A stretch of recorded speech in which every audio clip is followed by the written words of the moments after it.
अपनी नमाज़ों की हिफाजत कीजिए,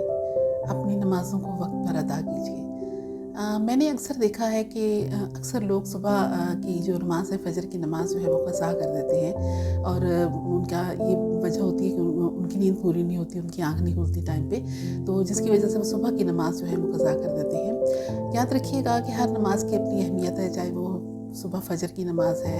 ज़ोहर की है, असर की है, मग़रिब की, इशा की, हर नमाज की अपनी एक अहमियत है और उसके फ़वाइद हैं। हम अगर फ़जर की नमाज़ पढ़ने के लिए टाइम पे उठना चाहते हैं तो यकीनन हमें रात को टाइम पे सोना पड़ेगा, और जब हम वक्त पर सोएंगे तो यकीनन हमारी सुबह वक्त पर फिर आँख खुलेगी। आप यकीन कीजिए कि अगर हम रात को वक्त पे सोते हैं तो इसके हमें बहुत से फ़वाइद मिलते हैं, जिस्मानी तौर पर भी, ज़हनी तौर पर भी और बहुत से नफ्सियाती तौर पर भी। अल्लाह ताला ने कुरान पाक में एक से ज़्यादा मर्तबा ये बात कही है कि अल्लाह ताला ने रात को सोने के लिए, आराम करने के लिए और दिन को काम करने के लिए बनाया है।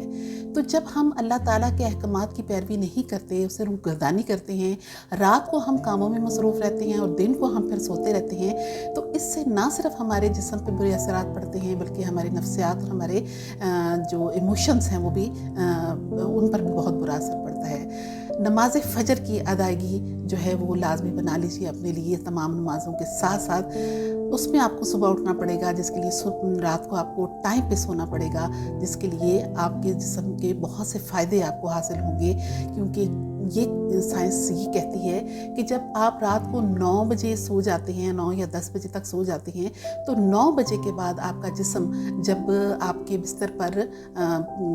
सोई हुई हालत में पड़ा होता है तो उस वक़्त आपके जिस्म के तमाम सिस्टम जो हैं वो मुरम्मत हो रहे होते हैं, यानी आपका निज़ाम हज़ाम भी काम कर रहा होता है। उसके अलावा आपके जितने भी ये खलिए हैं उनकी मरम्मत हो रही होती है, टूट का जो शिकार हो जाते हैं उनकी मरम्मत हो रही होती है, बेजान खलिए निकल जाते हैं, जानदार खलिए उनकी जगह ले लेते हैं। तो आप जब उन औकात में, यानी 9 से 12 बजे तक ये काम होता है, जब आप इन औकात में जागते रहते हैं तो आपके जिस्म को कितने नुकसान पहुंचते हैं इस चीज़ का आपको अंदाज़ा भी नहीं होता। लिहाजा अल्लाह ताला ने जो रात को आराम के लिए बनाया, तो आप रात को आराम कीजिए। 9 या 10 बजे तक आपको अपने बिस्तर में होना चाहिए ताकि सुबह फ़जर के टाइम आपकी आँख खुले टाइम पे और आप फिर सुबह फ़जर की नमाज़ अदा करें। जब आप फ़जर की नमाज़ अदा करते हैं तो फिर उसके बाद देखिएगा कि आपके वक्त में इस कदर बरकत पड़ जाती है कि आप ढेर सारे काम जो है कर लेते हैं पूरे दिन में, और आपको लगता है कि वक्त बहुत वसी हो गया है। उसकी वजह ये कि आप सुबह सवेरे उठते हैं और जिसकी वजह से आपके पास बहुत सा वक्त